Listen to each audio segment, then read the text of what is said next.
On a gray December morning in 1948, as the waves gently kissed the shores of Raven Cove, just south of the quiet Australian city of Aldmire, a lone figure caught the attention of an early morning passerby. There, lying still on the damp sand as if in a tranquil slumber, was the body of a man. He looked peaceful, almost deliberately placed, as though he had chosen that precise spot for an eternal rest. Curiosity drew the onlooker closer. The man appeared to be in his 40s, dressed in an impeccably tailored suit. Yet he was barefoot. His face bore no trace of struggle, no sign of fear, just an unsettling calm. It was as if death had arrived gently, almost respectfully. The police were summoned. A full investigation began almost immediately. Oddly, the man carried no identification, no wallet, no ID, not even a handkerchief. The only clue was a small, folded scrap of paper hidden in an inner pocket of his coat. On it, in a delicate script, were two cryptic words, Tamam Shud. Experts later confirmed that the phrase was Persian, meaning it is ended or finished. The words were famously used at the close of the Rubaiyat of Omar Khayyam, a book of philosophical poems reflecting on fate, mortality, and the fleeting nature of life. This discovery immediately cast a shadow of espionage over the case. Not long after, a torn copy of the Rubaiyat was found inside an abandoned suitcase at the nearby train station.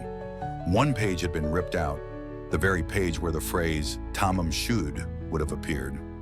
Even more troubling, faint pencil markings in the margins revealed strange codes, cryptic initials, and what appeared to be coordinates or references to unknown locations.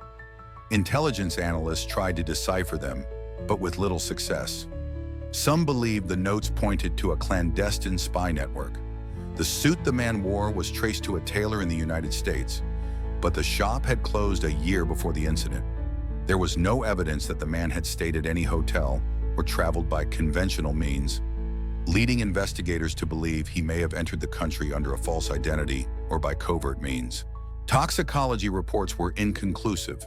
No traces of known poisons or drugs were found in his system. However, subtle signs suggested mild muscular paralysis before death, a symptom consistent with exposure to rare neurotoxins used in covert assassinations. These poisons were nearly impossible to trace post-mortem, often used by intelligence agencies during the Cold War.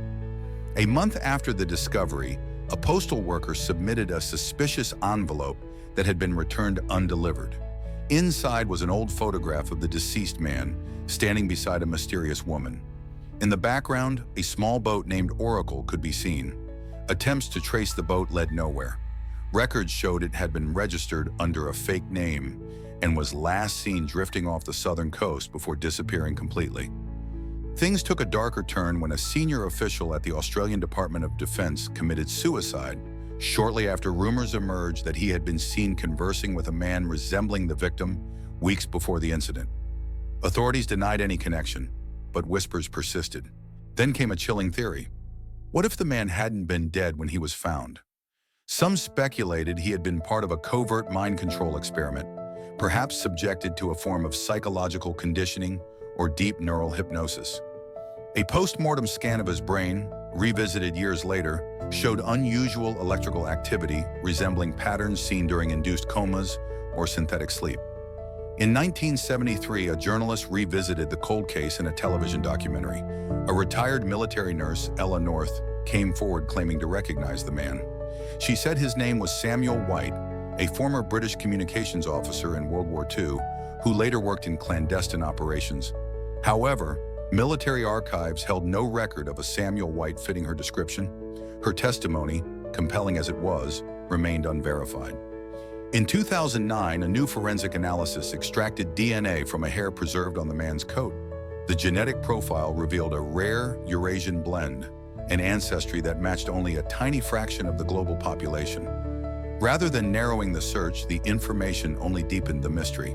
Over the years, his grave has become a quiet pilgrimage site for lovers of spy lore, conspiracy theorists, and those obsessed with life's unsolved riddles. New theories emerge with every decade, some linking the case to psychological warfare experiments, others claiming the man held secrets capable of altering the course of nations. But one question has never been answered. Why were his final words Tamam Shud? Was it truly the end of a life?